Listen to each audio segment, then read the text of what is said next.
Militan Hamas pada Senin 29 Januari 2024 tampaknya menolak kerangka kesepakatan soal sandera yang telah disetujui oleh Israel.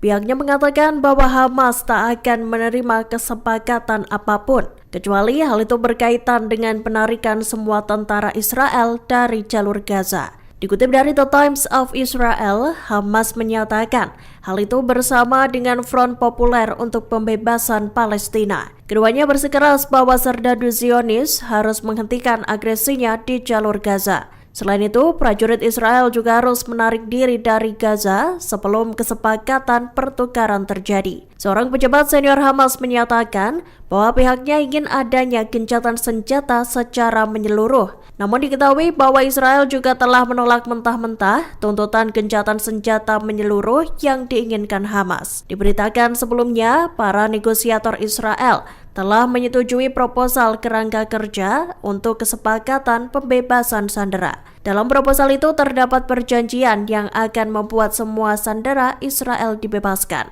Selain itu, Israel juga menjanjikan akan ada jeda bertahap dalam peperangan di Gaza. Sayap militer Hamas yakni Brigada Al-Qassam kembali merilis rekaman saat pasukannya menyergap kendaraan militer Israel. Diketahui bentrok itu terjadi di sebelah barat kota Khan Yunis, selatan jalur Gaza. Dalam rekaman yang dibagikan pada Senin 29 Januari 2024 itu, Al-Qassam menargetkan bulldozer Zionis dengan sejumlah tentara pendudukan yang ada di sekitarnya. Peluru Al-Yasin 105 diluncurkan dan menghantam bulldozer serta pasukan Israel di daerah Joral Al-Ahad. Menilik video yang dirilis, terdapat dua anggota Al-Qassam yang berlari untuk menargetkan bulldozer Israel. Tampak seorang prajurit Al-Qassam dibalut jubah hitam berlari sambil menenteng rudal di tangannya. Saat mendapati adanya bulldozer Zionis, ia langsung meluncurkan rudalnya tanpa ragu. Klip itu berlanjut dan memperlihatkan saat anggota Al-Qassam menarget kendaraan militer Israel dari dalam sebuah ruangan. Ia terlihat membidik bulldozer Zionis itu dari sebuah pintu yang telah rusak. Milisi Hizbullah mengumumkan bahwa mereka menyerang pos-pos militer Israel. Mereka meluncurkan roket Burkan yang menjadi trademark kelompok tersebut. Serangan yang dilakukan pada Senin 29 Januari 2024 itu dilaporkan Hizbullah dimulai 20 menit setelah tengah malam. Dikutip dari Tribun News, sepanjang hari Hizbullah terus melontarkan serangan ke sejumlah situs-situs milik Zionis. Diketahui pada pukul 12:20 malam waktu setempat, Hizbullah menargetkan lokasi militer Birkat Rishad menggunakan roket Burkan. Di saat yang sama, sekutu Hamas itu juga menargetkan lokasi militer Hadab al-Bustan. Roket Burkan Hizbullah juga menghantam barak Biranit. Setelah menggunakan rudal berpemandu anti-tank, Hizbullah diketahui menggunakan sejumlah roket Burkan dengan bobot seberat 500 kg. Roket tersebut digunakan sebagai peluru artileri untuk menyerang pangkalan militer Israel di sepanjang perbatasan. Setelah serangan Hizbullah tersebut, pasukan Israel mengumumkan bahwa 2 tentara mereka terluka. Kementerian Luar Negeri Palestina mengecam rencana pembangunan pemukiman Israel di jalur Gaza dan tepi barat. Seperti diketahui, Israel dikabarkan berencana membangun pemukiman di Gaza seusai perang dengan Hamas berakhir.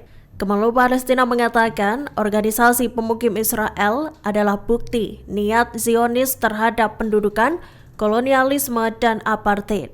Dikutip dari Tribun News, hasutan kekerasan terhadap rakyat Palestina juga dilakukan untuk menggusur warga dari negaranya sendiri. Diketahui sejumlah organisasi pemukiman Israel menyelenggarakan konferensi pada Minggu 28 Januari 2024 malam di Yerusalem. Konferensi itu diselenggarakan oleh Ketua Dewan Pemukiman Samaria Yossi Dagan. Ada 12 menteri dari Kabinet Pemerintahan Perdana Menteri Benyamin Netanyahu dan lebih dari 15 anggota Knesset yang berpartisipasi. Mereka menyatakan dukungan agar menggusur warga Palestina dari jalur Gaza untuk membangun pemukiman Israel.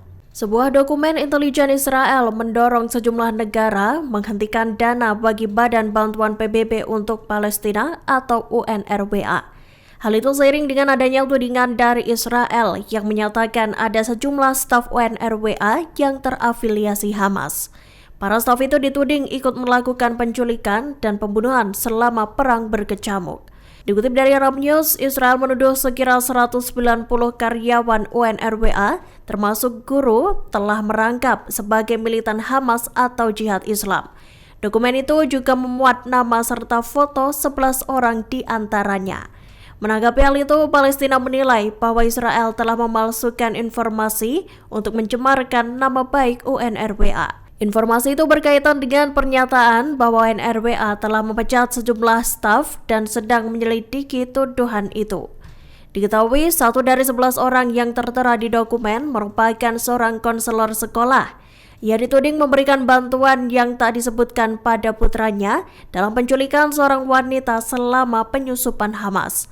Ada pula seorang pekerja sosial UNRWA yang dituding terlibat dalam pemindahan jenazah tentara Israel, serta mengkoordinasi pergerakan truk-truk penjemputan dan pasokan senjata. Kemudian orang ketiga yang ada di dokumen dituduh mengambil bagian dalam penyerbuan di desa Be'eri perbatasan Israel.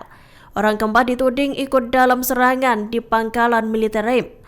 Tuduhan bahwa 190 staf memiliki hubungan dengan Hamas akan mewakili hampir 15% dari total karyawan UNRWA di Gaza yang berjumlah 13.000 orang. Israel dilaporkan menghancurkan pemakaman Islam di Gaza Selatan, tepatnya yang ada di lingkungan Bani Suhaila, Khan Yunis di Gaza Selatan. Seorang jurnalis di Gaza bahkan melihat sebuah masjid dan pemakaman hancur. Dikutip dari Tribun News, Divisi ke-98 Israel menyerbu sebuah terowongan yang ada di bawah pemakaman Bani Suhaila. Lubang selebar 140 meter itulah yang disebut-sebut Israel sebagai terowongan Hamas.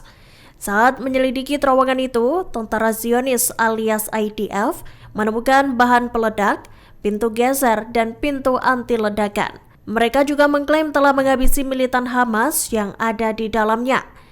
Di dalam rute terowongan, IDF menemukan sebuah kantor tempat Komandan Batalion Brigade Khan Yunis yang mengatur serangan pada 7 Oktober 2023 lalu.